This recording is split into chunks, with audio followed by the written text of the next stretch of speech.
Hey everybody, it's Joe with J Blake Photo. I know it's been a couple of weeks since I posted a video. The last video that I did was on waterproofing my camera bag.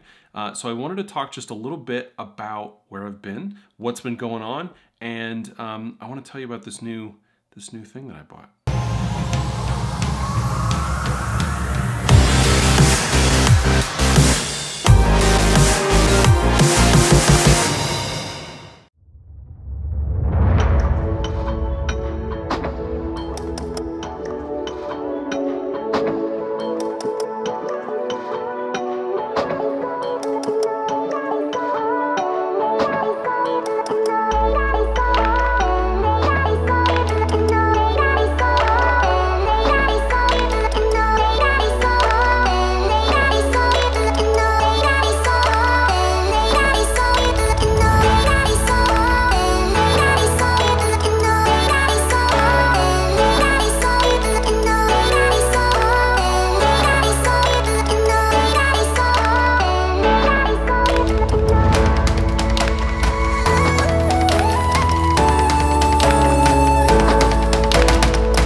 Okay, so this video should be hitting right around Mother's Day, so happy Mother's Day to everybody. Everyone has a mother, so if you haven't called your mother and you can, call your mother. It's a big deal. So here's the thing. I've been super busy.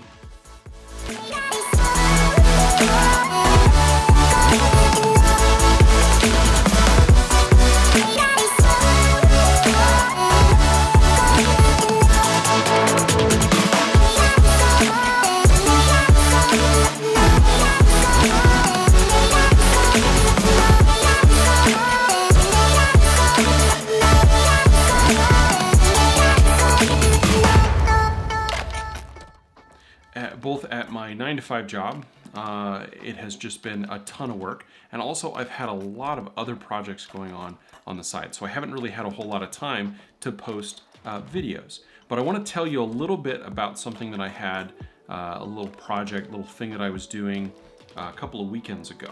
So I was with a group of young men and young women, teenagers, who were doing some kind of local community service. They were painting like a fence, they were helping to shore up an embankment that had fallen into a river, they were adding some steps to the side of a hill. They were just doing a bunch of just general service projects to improve this area that we were in.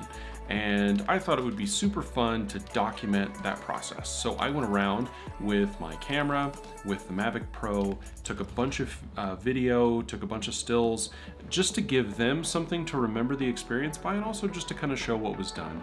And so I edited that together and threw some music on it, and it was available for them, and they really got a kick out of it. Just some young kids doing some really good work for the community. So I took my camera, took my drone, plenty of batteries, drove up there, spent most of the day with the kids, and then came back home. So I got home around Saturday night at about 9 p.m. for this particular weekend, took all the footage off my drone and off my camera, threw it on my trusty 27-inch 2011 iMac,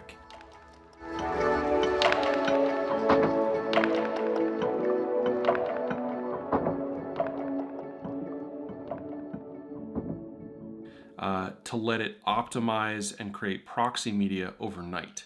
And then the next day, I had plans throughout the day, going to church in the morning, and then in the afternoon I came home and I was able to edit that footage so that I could get it ready for kind of the final event of this particular weekend activity for the kids, so that they can see all the footage that I had taken from their hard work. And what I realized in that process was that, man, it really would have been nice to have a computer that could really get through that footage without having to create proxy media and really kind of chew through it for quite some time, especially overnight. The other thing that I realized is that, man, it would have been great if I actually had a portable video editing workstation out in the field. I did not have that with me. I did have my iPad with me, but for some of the stuff that I wanted to do in this particular video, it really wasn't going to work. There's a couple of effects and some editing techniques that I use a lot of that I really just can't do on the iPad. So I came home and did it at home. But if I had had that mobile workstation with me, I probably would have been able to do quite a bit more. So that was a couple of weeks ago. And so I really kind of got it in my head that it might be time to upgrade. If you've watched my channel at all, you know that I've been using this 2011 off-the-shelf iMac with an upgraded SSD for the last 7 years. And it's been working great for me, honestly. It does a wonderful job. And now that I'm doing a lot more in Final Cut, and I've stopped using Adobe Premiere as much, at least for my YouTube work, it really continues to shine and do an excellent job. But it's not portable, and it does need to really kind of chew through some of that footage before I can get smooth edit capabilities, especially if I'm shooting 4K on the Macbook Pro. Now, in the case of this activity, I knew I wasn't going to have a lot of time to edit, so I decided to shoot everything on the Macbook Pro in 1080p 30 frames a second. That worked out fine, honestly. That helped me, that made things faster, but I didn't get the crispness of the 4K, and I didn't have the chance to really kind of get that higher quality image. So that was the start of my journey to find a powerful laptop that would allow me to edit footage on the go, but that was also in my budget. I've been a Mac user now for, well, as long as I've had this 2011 iMac, so I've been a Mac user for 8 years now, which is about the same time I got my first iPhone in 2010.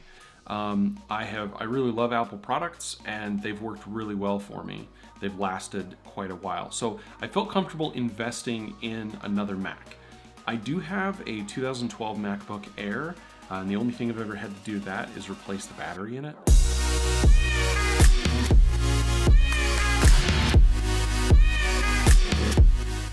The problem was that the MacBook Air really just does not have the horsepower, right? It's got a 4-core Core i5 that's running, I think, at like 1.8 gigahertz. It's got no graphics to speak of, and it's got 8 gigs of RAM.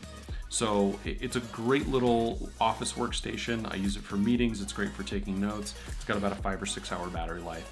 It runs really nice, but I knew that I couldn't edit 4K footage on it and really kind of, chew through Final Cut. Plus it's only got the 128 gig storage on it, but I bought it in 2012. It's lasted me this long. It still works great, honestly. But for the kind of work that I'm doing, the video editing, photos, and wanting to really kind of get everything I can out of the 4K footage in the drone, I needed something a little bit more powerful. So I took a look at the current, most recent, the 2017 MacBook Pro.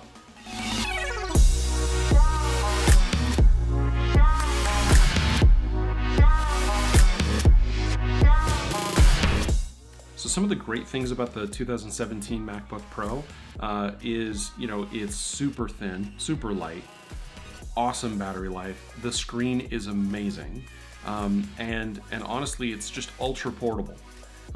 But as I was reviewing it from a cost perspective, what was in my budget at the time was really something more like the 13-inch without the touch bar, which meant that I was looking at Core i5, I was looking at 8 gigs of RAM, lower end storage, no graphics to speak of, and the 13-inch screen. Now, I know that there's a lot of people out there who say, okay, but that's what kind of makes it so thin and so light and gives you that battery power that lasts forever, and I agree 100%. But the other thing about that particular MacBook and all the MacBooks that are currently available in the 2017 line was that it only has USB-C. And honestly, I have a hard enough time dealing with dongles with my iPad and my iPhone. I also looked really closely at that butterfly keyboard, and it's interesting because right after I was doing this research and made my final decision, the butterfly keyboard is now getting a lot of bad press. There's class action lawsuits and all sorts of stuff, and I know that happens with lots of products, and there are a lot of people that expect too much out of just a consumer product. But at the same time, I didn't hate the feel when I was in the store, but I didn't love it either. And now knowing that it fails twice as often, that just wasn't a direction that I wanted to go. Not to mention the fact that 13 inches, I wear glasses. I'm normally editing on a 27-inch screen. I wanted to go as big as I could. And so what I ended up looking at was the 15-inch MacBook Pro. Now, the 15-inch MacBook Pro looks like an awesome device. It comes with a super powerful processor. I know there's a lot of speed enhancements in that particular product, but I couldn't afford it. The budget wasn't where I needed it to be. And so what I ended up doing was just putting it off, and I said, you know what, I'm not gonna buy a portable machine. I'm gonna keep editing on my iMac. And shortly after, I saw just a quick news release that Best Buy was doing a sale on the older 2015 MacBook Pro. So I looked it up. It was the 15-inch MacBook Pro. It was the entry level of the 15-inch. So it comes with the Core i7 2.2 gigahertz 4-core 8-thread Intel i7 processor. It's got 16 gigs of RAM, and it came with the 256 gig SSD. Doesn't have a discrete graphics card, but it has the 15-inch Retina display. It also comes with all the ports and all that kind of stuff. What follows basically is my somewhere between 2 and 5 year late review of the Apple MacBook Pro 15-inch from the previous generation. So here's the thing with this computer. It's gorgeous. I love the design of this particular chassis. I've loved it since it came out in 2012. I don't mind that Apple didn't totally redesign it for the 5 years before they did in 2016. I like the new design, but honestly, it's iterative. This one just seemed crazy. They ditched the optical drive for the first time. There was a lot that went into this particular chassis. The screen is absolutely gorgeous. It's responsive, and the responsiveness in editing for photos and video is just amazing. And it comes with all the ports. It's got multiple USB-A, it's got the SD card reader, HDMI out, and it's got that, that dual display port, which means that I can hook up 2 separate 4K monitors. I know that USB-C can do that, but honestly, for this particular device being a 15-inch with that big gorgeous monitor, be able to drive 2 additional monitors, just gives me the flexibility that I need. I am super excited about this device, and also the battery lasts for 8 hours. It's amazing. I can edit an entire video without any issues. So between the portability, the power, I know that it's not the brand new model. I really do. But having all those ports, I mean, it was quite a bit less expensive than what you would pay for even the entry-level 2017 MacBook Pro that you can get right now with the touch bar and the butterfly keyboard. But it comes with all the ports, it's got great battery life, it's still got a Retina screen, even though it's not the higher color gamut. I'm okay with that right now, honestly. The amount that I saved on this laptop is more than it would take for me to purchase another drone, or maybe even to pay for half of what will be my upcoming trip to Hawaii, which I'm very excited about. And there will be lots and lots of drone footage and photography coming out of that trip, so that I am super excited about. I'm also gonna be taking a trip out to San Diego in the next couple of weeks, and then also a trip up to central Utah. Just more and more opportunities for me to, just shoot some great footage, to get some cool photos, and to kind of talk about some of the fun stuff that I enjoy. I don't do this professionally. This is not for money. I'm not gonna really monetize my YouTube channel, but really what I'm doing is challenging myself, trying to have fun with all the equipment that I have. This is a de-stressor for me.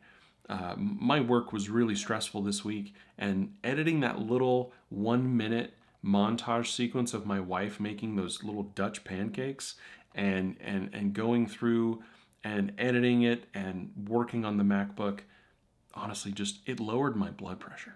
It was so much fun. Working on this stuff just de-stresses me. It makes me calm because I'm able to really kind of outlet the thing that I love to do. I'm able to use this creativity as an outlet for just my day-to-day stress. So I hope you've got something you love doing. I hope that you've got something that really kind of lets you find yourself and be in the zone. This is what that is for me. So I hope you can enjoy that too. I hope you enjoy these videos. If you do, Hitting the like button helps a ton, helps other people see these videos, and kind of gives me more of that feedback that I'm looking for. Go ahead and hit subscribe if you're not subscribed already. I try and come out with videos at least a couple times a week. I'm going to be getting back into that now that things are calming down a little bit. And like I said, this is my zen. So I hope that you can find yours, and I hope that I can help you in some of the things that you're doing, and I'll see you in the next video.